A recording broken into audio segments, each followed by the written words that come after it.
بركة كبيرة وربنا يكمل عمله بخير. وعايز أقول يعني المبنى هيبني والكنيسة هتبني بقوة الله إن شاء الله.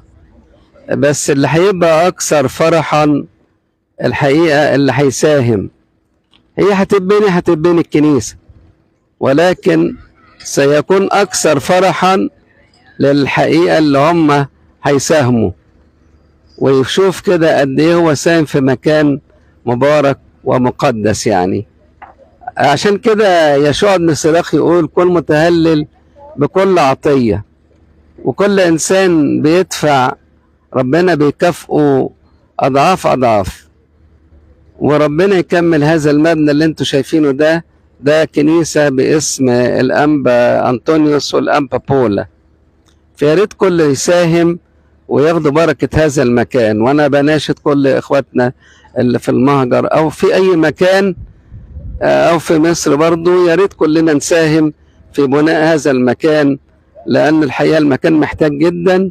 وزي ما بقول لكم المكان هيبني ببركة ربنا وإلهنا ومخلصنا يسوع المسيح. انما هيكون اكثر فرحا اللي ساهم، هيبقى فرحان جدا لما يشوف المكان بقى جميل كده.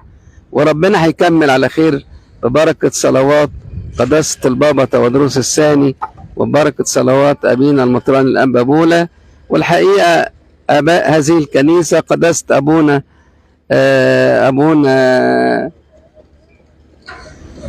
أبونا سدراك وأبونا صاروفيم، وربنا يكمل عمله إن شاء الله.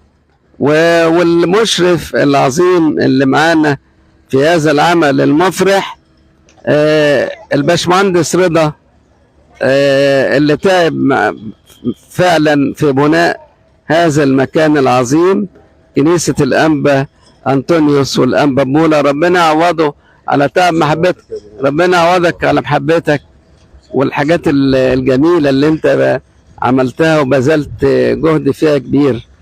ربنا يكافئك ويكافئ كل من له تعب محبة في هذا المكان، ويعوض الكل بالأجر الصالح السمائي بصلوات العذراء وكل الشهداء والقديسين.